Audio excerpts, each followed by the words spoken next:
Assalamualaikum warahmatullahi wabarakatuh. Waalaikumsalam warahmatullahi wabarakatuh. Innal hamdalillah nahmaduhu wa nasta'inuhu wa nastaghfiruh wa na'udzu billahi min shururi anfusina wa min sayyiati a'malina. Man yahdihillahu fala mudilla lahu wa man yudlil fala hadiya lahu. Asyhadu an la ilaha illallah wahdahu la syarika lahu wa asyhadu anna Muhammadan abduhu wa rasuluhu wa ba'd. Ayuhal ikhwah, ada satu kitab yang cukup menarik yang ditulis bukan karena kesengajaan penulisnya, tetapi karena pertanyaan. Jadi waktu itu beberapa pelajar setelah wafatnya Imam Syafi'i memperbincangkan tentang imam-imam, bahwa imam-imam ahlu sunnah, misalnya Imam Sufyan as-Sawri, Sufyan bin Uyainah, Imam Syafi'i, Yahya al-Qattan, dan seterusnya. Salah satu yang disebut itu Al-Imam Al-Muzani. Al-Imam Al-Muzani, salah satu murid dari Al-Imam Syafi'i. Ada satu orang yang nyeletuk. Bukankah dia bukan imam? Bukankah dia mengatakan Al-Quran itu makhluk? Bukankah dia mengatakan bahwa takdir itu begini? Bukankah dia mengatakan bahwa surga neraka begini? Ada syubhat. Sementara sebagian tullab beranggapan bahwa Al-Imam Al-Muzani adalah imam ahlu sunnah. Mereka diam. Maka salah satu dari mereka ingin tabayyun, maka mengirimkan surat kepada Al-Imam Al-Muzani. Waktu itu Imam Syafi'i sudah wafat. Nah, dijawablah surat itu dengan kitab ini. Berisi tentang beberapa puluh poin yang menunjukkan akidah beliau. Karena seolah beliau tertuduh, seolah akidah beliau menyimpang, padahal beliau adalah imam besar. Bahkan Imam Syafi'i memuji-muji beliau dengan mengatakan seandainya setan itu berdebat dengan engkau, kalah setan itu. Ya, pujian dari Al-Imam Syafi'i kepada salah satu muridnya ini, Al-Imam Al-Muzani. Karena kalau bermunadharah kuat, mengikuti gurunya Al-Imam Syafi'i, apalagi ya, munadharah, adu hujahnya kuat.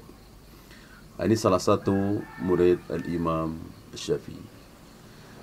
Nah, di dalam tulisan ini Al-Imam Al-Muzani memberikan tulisan yang langsung menunjukkan betapa akidah beliau sangat sesuai dan sama dengan akidah Ahlus Sunnah wal Jamaah, mengikuti Rasul dan para sahabat. Langsung beliau kepada permasalahan besar. Ar-Rahmanu 'alal arsy istawa. Pertama yang beliau tulis adalah 'alin 'ala arsyihi, bahwa Allah itu tinggi. Allah berada di atas arsy. Tentu ini akidah yang sangat besar. Akidah Ahlus Sunnah wal Jamaah yang sangat besar, yang diawali oleh Rasul dan para sahabat. Ya, saya kira antum sudah sering mendengar dari pembahasan kita bahwa Nabi memerdekakan seorang budak yang setelah ditanya Aina Allah, di mana Allah berada, si budak ini menjawab fis sama, di langit. Ini jawaban yang sangat tepat dan tidak ada jawaban lain. Dan wajib bagi kita untuk mengajarkan ini. Dan tidak boleh kita mengikuti ucapan orang-orang yang mengatakan Allah ada di mana-mana, Allah ada di hati kita. Ini terjadi setelah masuknya ilmu filsafat ke dalam Islam. Sebelum ilmu filsafat masuk ke dalam Islam, ketika Islam itu hanya diambil dari Rasul dan para sahabat, maka semuanya serempak mengatakan bahwa Allah bersemayam di arsy. Tidak ada kata-kata lain, tidak ada kalimat lain. Satu itu saja. Ya. Dan begitulah beratus tahun kaum muslimin mengikuti Rasul dan para sahabat. 7 ayat dalam Al-Quran, puluhan hadis Nabi menyatakan bahwa Allah betul-betul berada di arsy. Arsy Allah ada di mana? Di atas kursi, kursi Allah di atas langit ke-7 dan seterusnya. Ini diterangkan oleh Nabi Sallallahu Alaihi Wasallam. Ya. Kemudian baru muncul pemikiran-pemikiran setelah ilmu filsafat itu masuk ke dalam Islam, yaitu di zaman Khalifah Al-Ma'mun. Mulailah di situ Tuhan itu difikirkan. Ingin menemukan Tuhan itu seperti apa, sifat Tuhan itu seperti apa, tapi pakai mikir. Jadilah filsafat itu. Adapun Rasul dan para sahabat nggak pakai mikir. Allah itu seperti apa, nggak pakai mikir. Pakai apa? Pakai wahyu. Tinggal nunggu aja. Kata Allah apa sih? Aku berada di arsy. Ya, Allah berada di arsy. Aku telah menciptakan Adam dengan kedua tanganku. Ma mana'aka an tasjuda lima khalaqtu biyadayya. Wahai iblis, kenapa engkau tidak mau sujud kepada Adam? Padahal Adam telah aku ciptakan dengan kedua tanganku. Allah langsung yang mengatakan, dengan kedua tanganku aku menciptakan Adam. Diikuti oleh Rasul dan para sahabat bahwa Allah menciptakan Adam dengan kedua tangannya. Was-samawati matwiyatum biyamini. Aku akan menggulung langit dengan tangan kananku, kata Allah. Diikuti oleh Rasul dan para sahabat bahwa Allah akan menggulung langit dengan tangan kanannya, dan seterusnya dan seterusnya. Nggak ada pakai ra'yu, mikir. Jadi menunggu wahyu, menunggu keterangan dari langit dari Allah, ditirukan. Itulah Rasul dan para sahabat. Berbeda dengan ilmu filsafat. Karena mereka tidak punya wahyu, wahyu sudah putus. Antum tahu kapan wahyu putus? Kapan? Ketika Rasul wafat. Ketika Rasul wafat, wahyu putus. Sudah tidak ada wahyu lagi. Allah tidak berbicara kepada siapapun dari manusia ini. Ya. Maka sifat ilham, firasat, mimpi itu bukan wahyu. Sekedar kabar gembira. Ya. Misalnya sudah bertahun-tahun kita pengen punya anak, sudah 17 tahun berumah tangga belum punya anak, tiba-tiba mimpi gendong anak, 3 bulan kemudian istri kita hamil. Ini kan kabar gembira saja. Ya, kabar gembira, bukan wahyu. Kalau wahyu itu jangan makan ini haram. Jangan minum ini haram. Itu wahyu namanya, isinya ajaran. Itu sudah tidak ada. Ya, menceritakan tentang hal yang gaib. Itu wahyu namanya, itu sudah tidak ada. Nah, orang-orang filsafat ini ingin tahu tentang Allah, tentang Tuhan, tetapi memakai ra'yu, tidak memakai wahyu. Mereka berpikir. Diawali oleh Plato, Socrates, Aristoteles. Mereka kan pemikir, tapi tanpa wahyu. Jadi Tuhan itu seperti apa? Tuhan itu tidak mungkin sama dengan apapun. Dari sini kan benar ya. Terus dikembangkan kemana-mana. Kalau Tuhan itu punya sifat, jadi kayak kita dong punya sifat. Gitu. Manusia, makhluk kan punya sifat. Ada yang besar, ada yang kecil, ada yang bagus, ada yang jelek, dan seterusnya. Tuhan nggak boleh punya sifat. Gitu. Maka Tuhan itu besar enggak, kecil enggak, sedang juga enggak. Ya. Tuhan itu pinter enggak, bodoh enggak, setengah pinter, setengah bodoh juga enggak. Ini orang Jahmiyah, menghilangkan sifat-sifat Allah. Gitu. Termasuk apa yang difirmankan oleh Allah. Kalau Tuhan punya tangan, berarti sama dengan kita dong. Gitu. Berarti mereka harus mengatakan bahwa Tuhan tidak melihat, Tuhan tidak mendengar. Karena Tuhan, kalau Tuhan melihat sama dengan kita dong. Kalau Tuhan mendengar sama dengan kita dong. Apa mereka menolak ini? Mereka tidak menolak. Ya, ini kan tidak fair. Yang ini diterima, yang ini ditolak. Gitu. Adapun Ahlus Sunnah wal Jamaah, antara Allah dengan kita sama lafadznya, nggak masalah. Nggak masalah.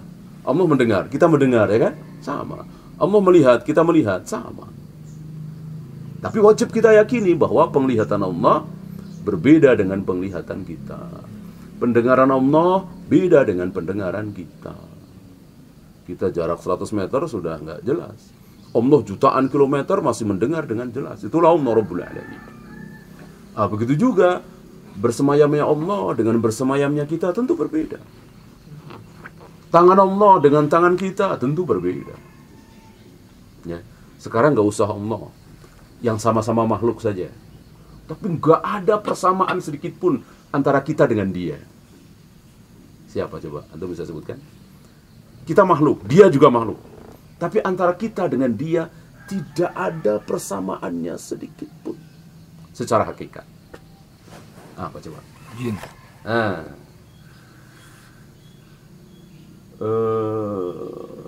Ada. Ya, jelas itu ya, beda ya. Tetapi ada yang, tapi penegasan itu ya ada beberapa dalil persamaan. Ada yang tegas-tegas Allah mengatakan, engkau belum pernah melihatnya, engkau belum pernah mendengarnya, dan engkau belum pernah membayangkannya. Surga. Al-Jannah, surga.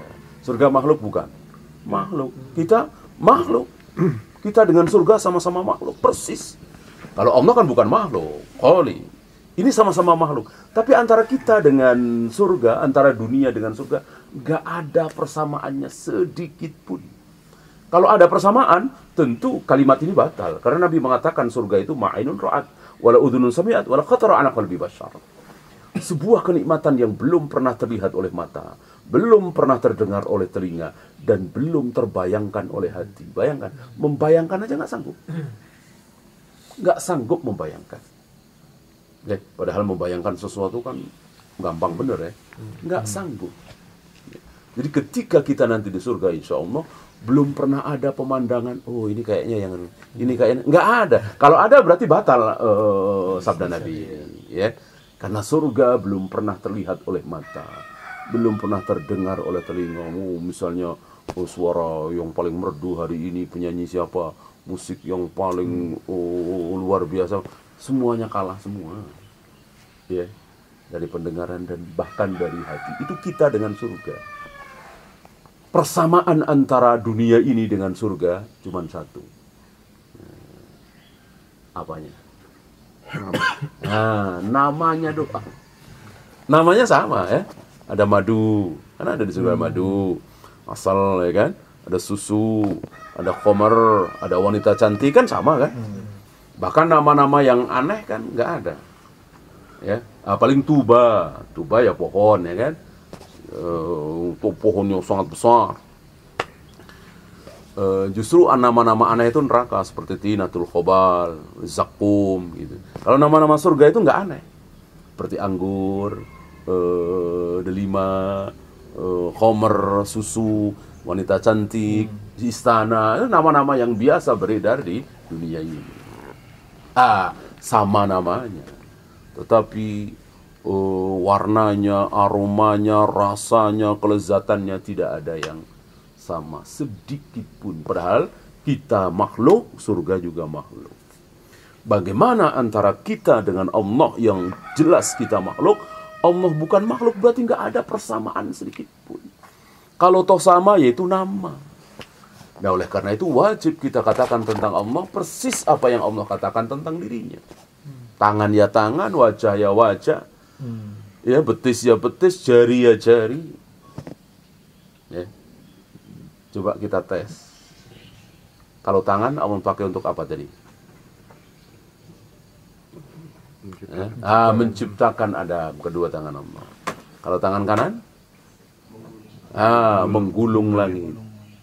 Kalau jari? Membolak-balikkan hati. Kalau telapak kaki Allah? Pernah kita bahas dulu. Untuk menghentikan geraman Jahannam. Jadi Jahannam itu menggeram dengan mengatakan hal mim mazid, ya Allah, mana tambahan ya Allah, mana tambahan ya Allah, dan terus padahal sudah habis. Manusia yang harus dimasukkan ke dalam Jahannam sudah nggak ada lagi. Jin yang harus dimasukkan ke Jahannam sudah tidak ada lagi. La amla anna jahannama minal jinnati wan nasi ajma'in. Sungguh akan kami penuhi Jahannam itu dengan jin dan manusia. Sudah habis. Tapi Jahannam itu belum puas, pengen tambah. Hal mim mazid, mana ya Allah tambahan. Maka Allah dengan telapak kakinya diinjakkan ke jahanam dan jahanam diam. Ya, ini semua sabda Nabi sallallahu alaihi wasallam. Ya, mana mungkin kita tolak, mana mungkin kita takwilkan, udah kita ucapkan apa adanya.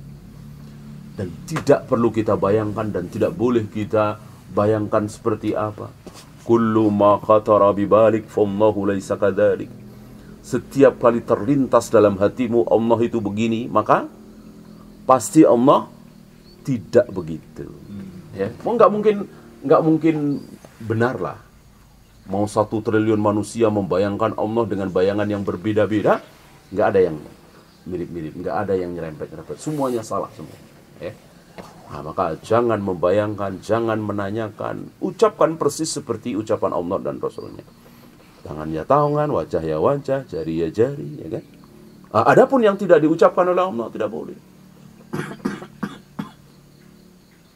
Sebagaimana yang sering diucapkan oleh sebagian orang, ya, Allah bersedih, Tuhan bersedih melihat tingkah pola hambanya yang penuh dengan maksiat. Ucapan ini tidak boleh. Mana ada ayat, mana ada hadis yang menyatakan bahwa Allah bersedih? Tidak ada. Kalau Allah senang ada, ya kan? Allah tertawa, masih ingat? Ada. Ya kan? Nah, ada. Ketika melihat 2 orang sedang berbunuh-bunuhan dan dua-duanya masuk surga, Allah tertawa. Ya, ini ada. Allah menangis, tidak ada. Ya. Allah bersedih, tidak ada. Maka harus tahan mulut kita. Tidak boleh kita mengucapkan tentang diri Allah apa yang tidak pernah Allah ajarkan. Ya. Sudah berapa menit nih? Belum. Kita lanjutkan ya. Ada pertanyaan? Kemudian fal khalqu amilun bisabiqi ilmihi. Ini juga salah satu akidah yang banyak ditentang orang-orang Mu'tazilah selain tentang al-ulu, bahwa Allah tinggi. Bahwa seluruh makhluk ini beramal berdasarkan ilmu Allah. Tidak ada manusia yang beramal yang di luar ilmu Allah. Jadi Allah menghendaki, Allah merencanakan Abu Jahal, Abu Lahab ini menjadi orang yang beriman. Tidak taunya di tengah perjalanan Abu Jahal, Abu Lahab menyimpang jadi kafir. Enggak mungkin. Ya. Allah berkuasa. Allah merencanakan Abu Bakar jadi orang kafir. Enggak taunya di tengah perjalanan jadi orang beriman. Ini enggak mungkin. Bukan Allah namanya, bukan Tuhan. Seluruh amal manusia sudah diketahui oleh Allah. Yang baik, yang buruk, yang taat, yang maksiat, semuanya sudah. Dan kita setiap hari beramal itu membuka catatan kita. Catatan-catatan yang telah ditulis oleh Allah kapan? 50.000 tahun sebelum Allah menciptakan langit dan bumi. Ya. Dan ini diimani. Dan diambil hikmahnya, bukan dipertentangkan dengan mengatakan di mana keadilan Allah. Kalau bayi yang masih merah sudah ditentukan surga nerakanya, di mana keadilan Allah? Kita harus tahu bahwa keadilan Allah tidak harus minta izin dengan akal kita. Kalau keadilan Allah harus minta izin dengan akal kita, ya iya. Ya Allah ini nggak adil kalau kayak gini namanya nih. Gitu. Menurut akal kita nggak adil, tapi itulah keadilan Allah itu nggak minta izin dengan akal kita, karena Allah yang lebih tahu tentang keadilan. Ya, Allah menentukan bayi yang masih merah ini masuk surga atau masuk neraka, dan Allah adil. Bahkan ketika bayi itu masih ada di perut ibunya, Allah telah tentukan surga dan nerakanya, dan Allah adil. Bahkan ketika bayi itu masih ada di sulbi ayahnya. Kan pernah kita bahas dulu. Manusia itu lebih lama bersama ayahnya daripada bersama ibunya. Bersama ibunya cuman 9 bulan, bersama ayahnya ya bertahun-tahun. Gitu. Ya. Jadi sebelum ayah kita nikah dengan ibu kita ada di mana? Di sulbi ayah kita. Ya, dari ayah kita masih kecil. Oleh karena itu ketika ayah kita belum lahir, ya di ayahnya ayah. Terus berarti ketika baru ada Adam, seluruh manusia ada di mana? Di sulbinya Adam, seluruh manusia. Ya. Nah, sulbi itulah yang disentuh oleh Allah, dengan diusap oleh Allah dengan tangannya, dan Allah mengatakan, inilah anak cucumu yang akan masuk surga. Kemudian Allah mengusap lagi untuk kedua kalinya, dan Allah mengatakan, inilah anak cucumu yang akan masuk neraka. Bayangkan, masih di sulbi Adam, Allah sudah menentukan dan mengetahui siapa-siapa yang akan masuk surga dan siapa-siapa yang akan masuk neraka. Inilah Allah Rabbul Alamin. Ya, kita hanya bisa mengimani dan mengambil hikmahnya. Kenapa? Kalau kita berbuat baik, berterima kasihlah kepada Allah. Ya, bersyukur. Karena apa? Karena ini ketentuan dari Allah. Selama ini kita bisa sholat, ya kan? Bisa ngaji, tahu sunnah. Apa usaha kita, ya kan? Allah menggerakkan kita. Ya, Allah kenalkan dengan si A, Allah kenalkan dengan si B, ya kan? Akhirnya kita diajak ngaji, mengalir begitu saja, ya kan? Bahkan coba antum ingat-ingat, kapan antum berusaha jadi orang Islam? Ya, saya kira antum nggak akan ingat kapan ya saya jadi orang Islam. Tanggal berapa waktu itu ya? Saya berusaha. Udah lahir. Ya kan? Iya. Hidayah ya. Kita dilahirkan oleh ayah ibu yang muslim, ya kan? Ini kehendak siapa? Kehendak Allah. Ya, begitu kita lahir di AKKI, ya. Mungkin malah diadzani, hadisnya dhaif, ya. Kelebihan, ya. Kemudian kita dimasukkan ke TK Islam, ya kan? Sebelum tidur kita dituntun Al-Fatihah oleh ayah ibu kita, ya kan? Mengalir begitu saja. Kemudian masuk ke SD Islam atau SD umum, sorenya ke madrasah, atau mungkin SD SMP Kristen, ketemu sama pengajian mana, ngalir begitu saja. Allah yang menggerakkan. Ya, coba antum bayangkan seandainya antum lahir di Jepang sana, ya kan? Apa ada yang mengakekai kita, ya kan? Nuntun Al-Fatihah kita, ayah ibu kita orang Sinto misalnya. Ini kan kemungkinan sama saja. Kemungkinan kita lahir di Indonesia, Jakarta ini dengan kemungkinan kita lahir di Tokyo sama semuanya kehendak Allah. Kalau kita lahir di sana, sedang apa kita? Ya, sedang menyembah matahari, sedang bodoh sekali orang Jepang itu. Sangat-sangat bodoh. Luar biasa kebodohan Jepang itu, ya. Tentang ketuhanan itu subhanallah. Ya. Walillahilham, kita tidak lahir di sana. Ya, kita tahu bagaimana Allah pencipta begini kita tahu. Mereka luar biasa bodoh. Bahwa pohon-pohon punya kekuatan, bahwa benda-benda diputar-putar doang jadi bumi segala macam. Dalam hal seperti ini mereka sangat-sangat bodoh. Mereka pintar dalam masalah teknis saja, ya. Ini gabungan ini jadi gini. Tapi hakikat yang luar biasa tentang ketuhanan mereka nggak tahu apa-apa. Ini kita syukuri, ya kan? Begitu hikmahnya. Nah, sementara ketika kita berbuat salah, jangan salahkan Allah, salahkan diri kita, ambil hikmahnya. Ya Allah, bukankah aku sudah ditakdirkan oleh Engkau, ya Allah, bahwa hari ini aku harus minum khamr, harus berzina, harus berjudi. Engkau sudah takdirkan ini semua. Nggak boleh. Salah satu yang tidak boleh kita lakukan adalah menyalahkan Allah. Kenapa? Karena Allah Maha benar. Gak mungkin Allah salah. Allah ciptakan iblis, Allah ciptakan syaitan, Allah ciptakan Fir'aun. Salahkah Allah? Tidak. Allah Maha benar. Begitu cara berpikir, ya.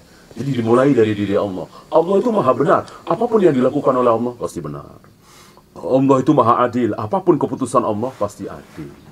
Jangan, kalau begitu Allah nggak adil dong. Kalau begitu Allah nggak benar dong. Dibalik. Jangan dibalik. Jadi dimulai dari diri Allah. Kan sebelum ada apa-apa, adanya Allah. Allah itu Maha benar, maka seluruh keputusan Allah adalah benar. Allah Maha adil, seluruh keputusan Allah adalah adil. Walaupun di mata kita nggak adil. Sama-sama anak. Hanya beda jenis kelamin. Kenapa yang laki-laki dapat warisan 100 juta, yang perempuan adiknya cuman 50 juta, ini nggak adil. Jangan. Itulah adil. Kenapa? Karena itu ketentuan Allah yang Maha adil. Ya. Yang sulbi tadi yang kan yakhruju min baini sulbi wa taraib, ya, yang diciptakan dari sulbi dan tulang dada wanita ya kalau nggak salah. Oh, itu Terjemahan. penciptaan. Itu apa hubungan? Apa artinya kombinasi secara inilah apa Iya, maknanya? air mani itu dari Air mani. sulbi, pas kan? Kalau yang tulang dada itu maksudnya tulang dada wanita kan di manusia diciptakan dari air yang memancar. Memancar dari tulang sulbi laki-laki dan Bawah taroib taroib. wanita. Ya itu butuh ilmu khusus ya, Oh, kedokteran yang tahu gimananya ya kan. oke. Banyak ayat-ayat Al-Quran yang bisa difahami oleh orang yang mengetahui ilmu khusus ya kan. Seperti kita pernah dengar ada dokter kafir ya, mendengar badalna jaladan jilidan khairu jilidi. Jadi kulit manusia itu kulit manusia ketika disiksa itu, ketika kulit itu sudah habis mengelupas, diganti kulit baru, disiksa lagi, diganti kulit baru gitu. Nah, kenapa nggak dihabiskan aja? Nah, ini dokter saraf ini terkagum-kagum dengan ayat ini ya. Dokter saraf mengatakan kulit itu kalau sudah hilang, rasa sakitnya hilang gitu, sarafnya itu di situ gitu. Dia bilang begitu ya. Nah, dia terkagum dengan ayat Al-Quran ini. Kemudian di hadis Nabi bahwa kulit itu ditebalkan, kulitnya orang-orang kafir itu ditebalkan ya, sejauh 3 hari perjalanan. Untuk apa? Untuk merasakan siksa itu, karena sarafnya itu semakin banyak. Nah, ada ayat-ayat hadis-hadis yang kita orang awam nggak tahu, bisa diketahui oleh orang-orang yang tahu. Seperti pernah kita cerita dulu, ada nakoda Inggris Kristen, akhirnya masuk Islam ketika diberi bacaan Al-Quran terjemah oleh seorang Muslim India. Dia melihat di situ ayat-ayat Al-Quran berbicara tentang laut, dan apa yang dibicarakan dalam Al-Quran itu persis seperti yang dia lihat hampir setiap hari di lautan, persis kan. Ya. Nah, sampai-sampai dia penasaran. Nah, Al-Quran kan dari Nabi Muhammad SAW. Dia bertanya kepada kaum muslimin di India situ, apa Nabi kalian ini Muhammad SAW pelaut? Gitu. Apakah dia itu pelaut? Ya tentu dijawab bukan, belum pernah berlayar. Kok bisa tahu hal seperti ini? Nah, katanya akhirnya masuk Islam, ketemu dengan Syekh Rashid Ridho di Mesir 1900 sekian ya. Oh, ini salah satu mukjizat Al-Quran. Nah, hal-hal seperti itu ada. Bukan menambah hukum, bukan. Tetap kalau halal haram nggak akan bertambah. Hak dan batil tidak akan bertambah dengan ilmu-ilmu kedokteran segala macam. Hanya menambah keimanan, membuktikan. Ya, seperti lalat, ya kan? Sebagian dokter menemukan tentang lalat. Jadi kita tuh berharap aja Ustaz untuk masuk dalam takdir yang surga gitu ya. Oh, berusaha dong. Iya, Berusaha dong. berharap. Iya. Kan kita bisa berusaha. Apa yang setiap hari kita nggak usaha? Kan usaha terus. Adapun takdir kan kita yakin. Nanti kan pagi siang ini kita akan kembali ke Jakarta. Nah, kita kan yakin insya Allah akan ditakdirkan oleh Allah sampai Jakarta. Nah, berhubung sudah ditakdirkan, udah kita diam sini. Kan juga sampai Jakarta sendiri. Apa begitu? Kan enggak kan? Kita naik mobil, kita jalan. Itu kan mudah sekali. Konsep seperti itu. Kenapa kita mesti mempertanyakan orang-orang muda? Kalau begitu kita diam aja. Natawakkal ilallah. Orang yang sekedar minum saja kita tenggak, ya kan? Padahal di depan kita, apalagi surga neraka. Adapun sudah ditentukan, iya. Kita yakin betul nanti kita sampai Jakarta atau enggak, Allah sudah tentukan. Mudah kan? Nah, ini konsep takdir menurut Ahlus Sunnah wal Jamaah mudah sekali.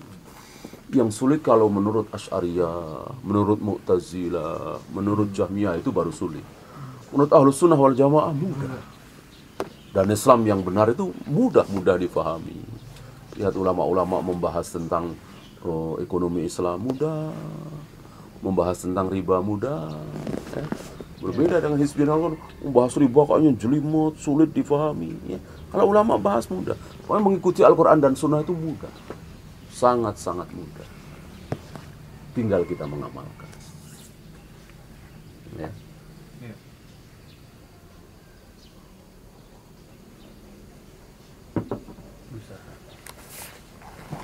Iya, usaha.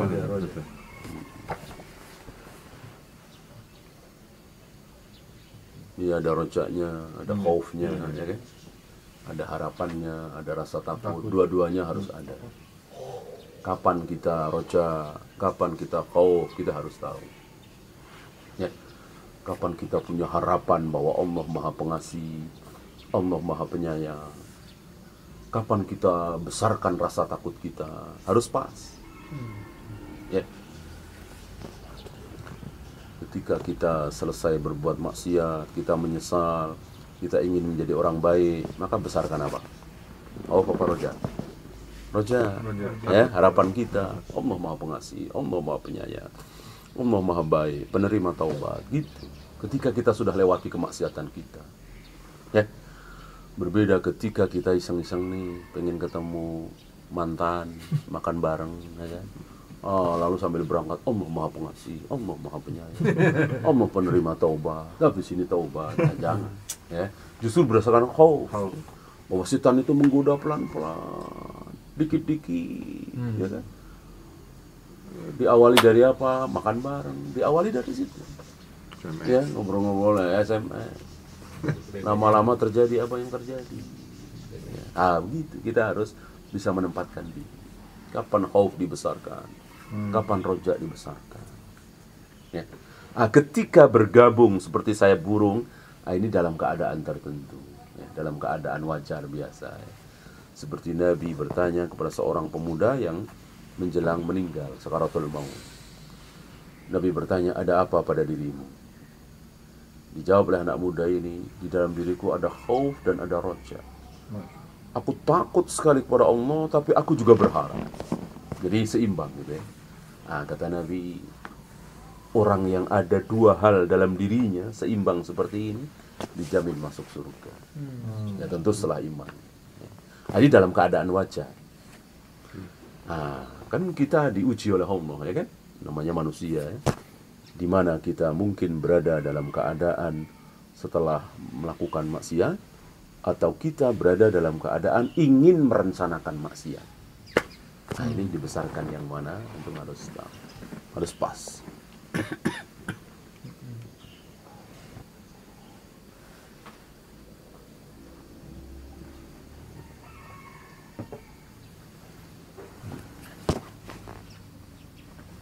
Diuji jadi kita setiap saat akan diuji. Oh iya.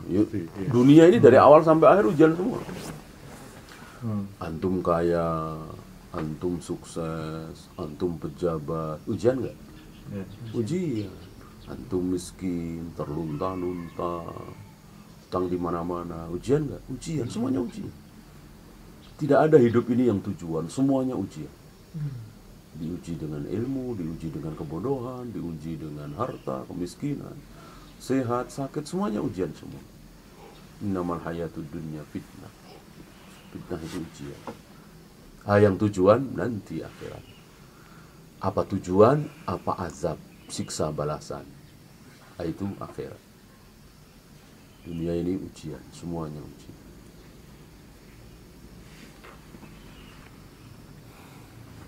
Jadi lulus nggak ujiannya itu mempengaruhi ke takdir kita? Oh iya, lulus dan tidaknya itu bagian dari takdir. Bagian dari takdir. Iya, kemarin kita lulus, sekarang nggak lulus. Maksudnya lulus itu ya tidak berbuat dosa. Nah sekarang dosa. Semuanya bagian dari takdir. Tidak ada yang keluar dari takdir. Ya.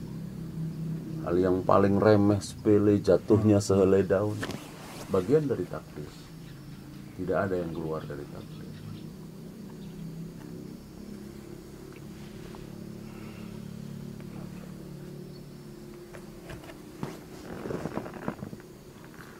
Takdirnya udah digoreng belum nih?